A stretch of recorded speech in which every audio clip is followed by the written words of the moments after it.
The main distinction between economic and non-economic activities depends on basic motive which they are performed. किस motive से हम perform कर रहे हैं ह्यूमन एक्टिविटी, वो आपका डिसाइड करता है कि वो इकोनॉमिक एक्टिविटी होगा या फिर नॉन इकोनॉमिक एक्टिविटी होगा. ठीक है. अगर जो भी एक्टिविटी रिजल्ट कर रहा है मनी को अर्न करने में, ठीक है, रिजल्ट क्या आ रहे हैं मनी को अर्न करने में, वो क्या हो जाएंगे आपके, क्या हो जाएंगे, इकोनॉमिक एक्टिविटी. लेकिन अगर मोटिव है टू सर्व अदर, वो क्या हो जाएगा, नॉन इकोनॉमिक एक्टिविटी. ठीक है. For example, when a lady cook food for monetary gain, it is an economic activity, but if the same lady cook food for her family, it is economic, non economic activity. वही बात, वही example आ गया. ठीक. देखिए, economic activities के ना 3 types होते हैं. क्या होते हैं? 3 टाइप्स. Business, profession, employment. क्या होते हैं ma'am? Business, profession and employment. ये किसके टाइप्स हम पढ़ रहे हैं? हम पढ़ रहे हैं इकोनॉमिक एक्टिविटीज के टाइप्स. ठीक. बिजनेस क्या है? Business refers to an occupation in which people regularly engaged in activities related to purpose of production, sales of goods, services with a view to earn profit by satisfying the needs of other. People engage in business to earn income in form of profit. हमने क्या देखा कि business वो occupation है जिसमें people regularly engage होते हैं. Regularly engage कैसे? जैसे मान लेते हैं कि आपके क्लास 11th का एग्ज़ाम ख़त्म हुआ. ठीक. आपने क्या किया? क्लास 11th का बुक किसी को सेल कर दिया, अपने जूनियर को सेल कर दिया, या किसी को भी आपने सेल कर दिया, तो क्या वो बिजनेस हो जाएगा? नहीं. क्यों? आप रेगुलर बेसिस पे नहीं कर रहे हो ना. आपने एक बार किया तो वो बिजनेस नहीं होगा, आपका बिजनेस नहीं होगा. ये कैरेक्टर्स में हम पढ़ेंगे बिजनेस के. अभी हम समझते हैं कि सर बिजनेस होता क्या है. तो बिजनेस हम कहते हैं ऑक्यूपेशन को जिसमें कोई भी पीपल रेगुलरली इंगेज हो related to production, sales of goods and services. अब क्या है? प्रोडक्शन हो रहा है. वो जो मदर थी वो खाना बना रही थी, ठीक है, तो प्रोडक्शन हो रहा था. हाँ, प्रोडक्शन तो हो रहा था. सेल्स हो रहे थे गुड्स सर्विसेज के, हाँ हो रहे थे. अर्न करने था, प्रॉफिट अर्न करना मोटिव था. जी मैम था. किस तरह से प्रॉफिट अर्न? दूसरों की नीड्स को सेटिस्फाई करके. People engage in business to earn income in form of profit. ठीक है. तो बिजनेस आपका एक इकोनॉमिक एक्टिविटी है जो कि रेगुलर बेसिस पे किया जाता है. Production and procurement of goods and services होते हैं. Earning profit is the motive of business. ठीक. तो ये क्या हो गया? बिजनेस. देखते हैं प्रोफेशन क्या है. Profession include those economic activities which required application of special knowledge and skill in the occupation. ये आपका कीवर्ड है, application of special knowledge and skill. Special knowledge and skill अगर आ जाएगा तो वो आपका क्या हो जाएगा? प्रोफेशन हो जाएगा. कैसे? इन एवरी प्रोफेशन गाइडलाइन और code of conduct laid down by the professional bodies have to be followed. ठीक है. अब प्रोफेशनल बॉडीज क्या है? पहले तो ये गाइडलाइन या फिर conduct of codes of conduct क्या है? एक तरह से आप कह सकते हैं रूल्स, रेगुलेशंस या फिर प्रिंसिपल जिसके अंदर ही आपको काम करना है. जो रूल्स हैं आपको उसी अकॉर्डिंग काम करना है, वही हो गया आपका codes of conduct. Easy way. ठीक है. प्रोफेशनल क्या है? ठीक है. प्रोफेशन है मेडिकल. हम क्या बोलते हैं? प्रोफेशन. डॉक्टर वो प्रोफेशनल्स हैं. डिफरेंस है ना. वो प्रोफेशनल्स हो जाएंगे. लेकिन प्रोफेशन देखिए, those engage in profession are known as professional. तो प्रोफेशन एंड प्रोफेशनल्स में डिफरेंस है. वो लोग जो मेडिकल प्रोफेशन में हैं उन्हें हम प्रोफेशनल्स कहेंगे. तो अगर बोले क्या प्रोफेशन है तो मेडिकल है, लीगल है, अकाउंटिंग है. और प्रोफेशनल्स हैं जो मेडिकल के प्रोफेशन को इंगेज है या फिर अडॉप्ट किए हैं. ठीक. तो professions, professionals and professional bodies तीनों अलग हैं. प्रोफेशनल बॉडीज का क्या काम है कि जो भी गाइडलाइंस प्रोफेशनल बॉडी सेट करेंगी या फिर जो भी कोड ऑफ कंडक्ट लेट करेंगी, कौन? Professional body. उसे फॉलो कौन करेगा? प्रोफेशनल्स को फॉलो करना है. ठीक है. तो प्रोफेशन क्या है? वो इकोनॉमिक एक्टिविटी है जो कि जहाँ पे रिक्वायरमेंट होती है स्पेशल नॉलेज की, स्पेशल नॉलेज या फिर स्किल की. ठीक। और मेन देखिए, आपको दो चीज़ें तो बहुत अच्छे से याद रखनी है। क्या क्या? Application of special knowledge and skill, and her profession में आपको guideline, code of conduct professional body द्वारा मिलेगा ही मिलेगा। ठीक। अकाउंटिंग के लिए सीए है chartered accountant, institute of chartered accountants of India. Legal के लिए lawyer, bar council of India. Medical doctor, medical council of India. Third क्या है हमारा? एम्प्लॉयमेंट। एम्प्लॉयमेंट क्या है? देखिए, एम्प्लॉयमेंट में दो लोग होते हैं, एक होता है एम्प्लॉयर होता है, एक एम्प्लॉय होता है। ये क्या है? ये एम्प्लॉयर है, इसकी मूंछ ऊपर है। ये क्या है? ये नीचे देख रहा है, ठीक है, ये परेशान है। ये कौन है? एम्प्लॉय है। जनरली ऐसा देखा जाता है। ये कौन है? एम्प्लॉय। ठीक। अब मुझे ये बताइए अभी, ठीक है, employment refers to occupation in which people work for other and get remuneration. किस तरह से? Wages and salary in return. ठीक। ये क्या है? आपके एम्प्लॉयर हैं, इन्होंने इनको एम्प्लॉय किया है। एम्प्लॉयर ने एम्प्लॉय को क्या किया है? एम्प्लॉय किया है। Those who are employed, who is employed? Employer. अब इनको क्या मिलेगा? रेम्यूनरेशन। इनको किन के अकॉर्डिंग काम करना पड़ेगा? एम्प्लॉयर के अकॉर्डिंग। नहीं समझ में आया? देखिए, मान लेते हैं कि एक बॉस है और एक वहाँ पे एम्प्लॉय है। तो बॉस को हम क्या कहते हैं? एम्प्लॉयर। एंड एम्प्लॉय क्या कहते हैं? जो उसके अंदर काम कर रहे हैं। तो यहाँ पे हम क्या कहेंगे कि ऐसा ऑक्यूपेशन है जिसमें people work for others and get remuneration salary in return. क्या करते हैं?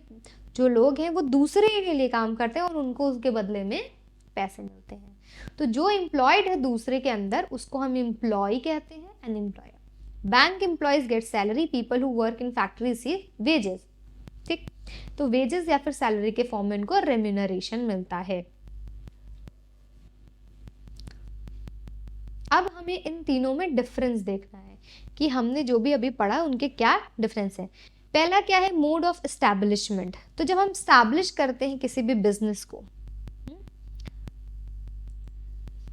जब हम किसी भी बिजनेस को स्टैब्लिश करते हैं तो एंटरप्रेन्योर डिसीजन चाहिए रहता है। वहां पे किसका डिसीजन चाहिए रहता है? Entrepreneur decision and other legal formalities if needed. तो हमें वहां पे कोई भी मेंबरशिप नहीं चाहिए होती है, ठीक, या किसी भी तरह का अपॉइंटमेंट लेटर नहीं चाहिए होता है। इसका मतलब अगर हमें बिजनेस स्टार्ट करना है तो हम क्या करेंगे? जो एंटरप्रेन्योर है उसको डिसीजन लेना होगा कि मुझे स्टार्ट करना है। और डिपेंड करता है कि आपका किस तरह का बिजनेस स्टार्ट करना है। फॉर्म्स ऑफ बिजनेस, जैसे अगर आपको सोल प्रोप्राइटरशिप स्टार्ट करना है तो उसके लिए कोई लीगल प्रोसीजर नहीं है, बट पार्टनरशिप फॉर्म है उसके लिए भी कंपलसरी नहीं है कि आप वहाँ पे रजिस्ट्रेशन कराओ। पर कंपनी अगर आप खोल रहे हो तो वहाँ पे रजिस्ट्रेशन कंपलसरी हो जाती है। तो एंटरप्रेन्योर का डिसीजन और other legal formalities if necessary इसीलिए लिखा है। क्यों? क्योंकि कोई आपके घर के पास जितने भी जनरल स्टोर के शॉप होंगे उनको कोई लीगल फॉर्मेलिटीज नहीं करनी पड़ी होगी बिजनेस स्टार्ट करने से पहले, ठीक है। तो जहाँ पे ज़रूरत है, अगर कोई पार्टनरशिप फर्म खोल रहा है, कोई कंपनी खोल रहा है, तो जहाँ ज़रूरत है वहाँ पे लीगल फॉर्मेलिटीज़ होंगी। प्रोफेशन में क्या होता है? जब आप किसी भी प्रोफेशन को अडॉप्ट करते हो तो उसका मोड ऑफ एस्टैब्लिशमेंट क्या है कि मेंबरशिप आपको लेनी पड़ती है प्रोफेशनल बॉडी से एंड सर्टिफिकेट। तो सर्टिफिकेशन यहाँ पे ज़रूरी होता है। अगर आपके पास सर्टिफिकेट है, आपने क्या किया? आपने मेडिकल प्रोफेशन चूज़ किया, तो उसके लिए आपको जो प्रोफेशनल बॉडी है वहाँ से आपको क्या करना है? पहले तो एग्ज़ाम क्रैक करना होगा, क्वालिफाई करना होगा। उसके बिहाफ पे आपको क्या मिलेगा? सर्टिफिकेट मिलेगा कि आप इस प्रोफेशन के लिए एलिजिबल हो। जब आप सर्टिफिकेट ले लोगे तो ही आप इस्टेब्लिश कर सकते हो, ठीक है। एम्प्लॉयमेंट में क्या होता है? एम्प्लॉयमेंट में आपको ना अपॉइंटमेंट लेटर मिलता है। कोई भी किसी को एम्प्लॉयमेंट में क्या होता है कि आपको क्या मिलते हैं? Appointment letter and service agreement, कि भाई 5 साल की सर्विस होगी आपका, इससे पहले आप कहीं और नहीं कर सकते। तो क्या करना होता है? दूसरे के लिए काम करना होता है, वो हमें पैसे देते हैं। नेचर ऑफ वर्क, बिजनेस का कैसा नेचर है? Provision of goods and services to the public. क्या करना होता है कि गुड्स एंड सर्विसेज जितने भी रिक्वायरमेंट है ना पब्लिक को, उनके लिए हमें बनाना पड़ता है। लेकिन प्रोफेशनल्स क्या करते हैं, रेंडरिंग पर्सनलाइज्ड एक्सपर्ट सर्विस। देखिए पर्सनलाइज्ड एक्सपर्ट सर्विस इसका क्या मतलब है, फॉर एग्जाम्पल आप गए डॉक्टर के यहाँ, ठीक, आपको पेट में दर्द है, ठीक है, तो हो सकता है उसका रीज़न अलग हो, आपको फूड पॉइजनिंग से पेट में दर्द हो रहा हो, तो आपको उस अकॉर्डिंग वो ट्रीट करेंगे, ठीक। लेकिन वहीं पे जो दूसरे गए उनको हेडेक है, तो उनको उस हिसाब से ट्रीटमेंट मिलेगा। और एक्सपर्ट सर्विस क्यों लिखा है, एक्सपर्ट सर्विस इसलिए लिखा है क्योंकि उन्होंने सर्टिफिकेशन लिया, उनको सर्टिफिकेट मिला है उस चीज़ का। तो पर्सनलाइज एक्सपर्ट सर्विस यहाँ पे होगा। वहीं एम्प्लॉयमेंट में क्या होगा, performing work as per service contract और रूल। इनको एक दायरे में काम करना होगा एम्प्लॉयर को। क्यों, एम्प्लॉय को एक दायरे में काम करना होगा एम्प्लॉयर के अंडर। जैसे उन्होंने कहा कि आपको 9 to 10 PM 9 AM to 10 PM काम करना है, तो आपको उसी अकॉर्डिंग काम करना होगा। तो जो भी रूल्स रेगुलेशन एम्प्लॉयर सेट करेगा एम्प्लॉय के लिए, वही फॉलो होगा। क्वालिफिकेशन की बात करें तो बिजनेस के लिए कोई मिनिमम क्वालिफिकेशन की ज़रूरत नहीं है, ठीक है। एक वेजिटेबल वेंडर है, वो भी क्या है, उसका भी एक बिजनेस है, तो क्या कोई क्वालिफिकेशन की ज़रूरत है, हमें कोई सर्टिफिकेशन की ज़रूरत है, नहीं। लेकिन प्रोफेशनल के लिए आपको एक्सपर्टाइज ट्रेनिंग चाहिए। अभी कोई डॉक्टर हैं तो उन्हें क्या करना पड़ेगा, उन्हें मेडिकल स्टूडेंट है मान लेते हैं कोई, तो उन्हें पहले क्या करना होगा, ट्रेनिंग लेनी होगी, फिर ही वो क्या कर सकते हैं, फिर ही वो सर्विस दे सकते हैं, ठीक। एक किसी भी स्पेशल फील्ड में, जैसे आप देखते होंगे सर्जन है तो उनका उसी में वही फील्ड है, उस हिसाब से उन्हें काम करना पड़ता है। और एम्प्लॉयमेंट में क्या होता है कि qualification and training as prescribed by the employer. अगर मुझे मान लेते हैं टीचर को अपॉइंट करना है, तो KG to 12 के टीचर को अपॉइंट करना है, तो हमें क्वालिफिकेशन उस हिसाब से देखनी होगी कि BEd प्लस ग्रेजुएशन। बट अगर हमें कॉलेज लेवल स्टूडेंट्स को पढ़ाने के लिए टीचर्स चाहिए, हमें क्या करना होगा, वो मोर क्वालिफाइड होने चाहिए कॉलेज लेवल के, तभी तो हो पाएगा। तो हम किस टाइप से देखते हैं, prescribed by the employer. Reward and return की बात करें तो बिजनेस में जो भी प्रॉफिट अर्न करा जाता है वो आपका रिवॉर्ड हो गया। प्रोफेशन में जो प्रोफेशनल फी मिली, जैसे डॉक्टर को जो फीस आप देते हो, और एम्प्लॉयमेंट में सैलरी या फिर वेजेस। कैपिटल कितना लगता है, बिजनेस को स्टार्ट करने में हमें कितना कैपिटल लगता है, अरे जितनी साइज होगी बिजनेस की, जिस नेचर का बिजनेस होगा उतना। अगर हमें स्टील इंडस्ट्री मतलब स्टील फैक्ट्री खोलनी है तो हमें ज़्यादा पैसे लगेंगे, वही हमें कोई जनरल स्टोर के बिजनेस स्टार्ट करना है तो एज कंपैरिजन कम लगेंगे। वो भी डिपेंड करता है कि साइज कितना है आपके बिजनेस का, ठीक। अब प्रोफेशनल फीस के लिए आपको क्या करना होता है, limited capital needed for establishment. कैसे, आपको क्या करना होगा, आपको सर्टिफिकेशन कोर्स चाहिए होगा, ठीक है, मतलब कोर्स का सर्टिफिकेट चाहिए होगा, आपने जो भी प्रोफेशन को चूज़ किया है उसका सर्टिफिकेट मिलेगा, इसलिए बोल रहा है कि लिमिटेड कैपिटल नीडेड।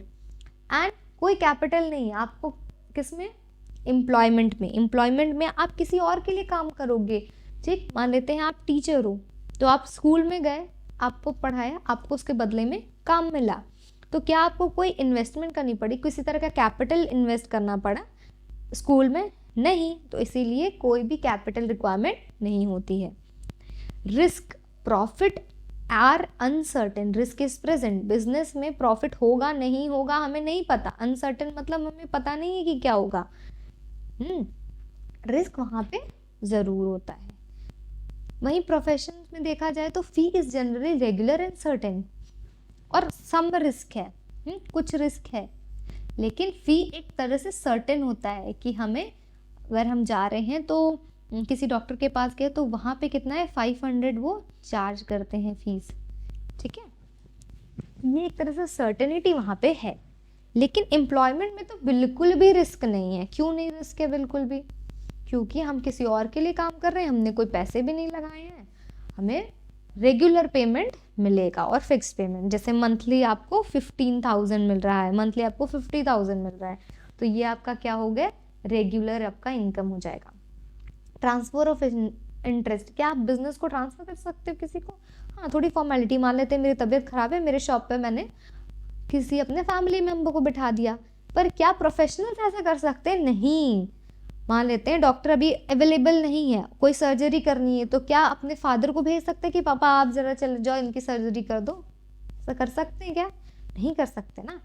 और वहीं एम्प्लॉयमेंट में भी ऐसा नहीं होता है कि मेरे जगह कोई और आके काम करे। Code of conduct, code of conduct क्या है? No code of conduct is prescribed. कोई यहाँ पे रूल्स रेगुलेशन प्रिंसिपल नहीं है। जो बिजनेसमैन होते हैं वो अपने रूल खुद बनाते हैं कि किस तरह से हम अपने बिजनेस में वर्क करेंगे, लेकिन प्रोफेशनल्स को कोई कोड एंड कंडक्ट, बहुत स्ट्रिक्ट कोड एंड कंडक्ट को फॉलो करना पड़ता है। मतलब बहुत रूल्स जो हैं वो फॉलो करना ही करना है, वो कंपलसरी है। वहीं पे एम्प्लॉयमेंट में कोड ऑफ कंडक्ट नहीं है, बट कुछ नॉर्म्स हैं, जो बिहेवियर्स हैं, जो कि एम्प्लॉयर, मतलब आपको कुल मिला के जो एम्प्लॉयर कह रहा है उसी अकॉर्डिंग काम करना है। मेन ऑब्जेक्टिव एंड मोटिव आपका क्या हो जाएगा? बिजनेस में आपका मेन ऑब्जेक्टिव हो जाएगा प्रॉफिट मेकिंग, प्रोफेशन में आपका हो जाएगा सर्विस प्रोवाइड करना, एंड एम्प्लॉयमेंट में हो जाएगा earn income by satisfying the employer.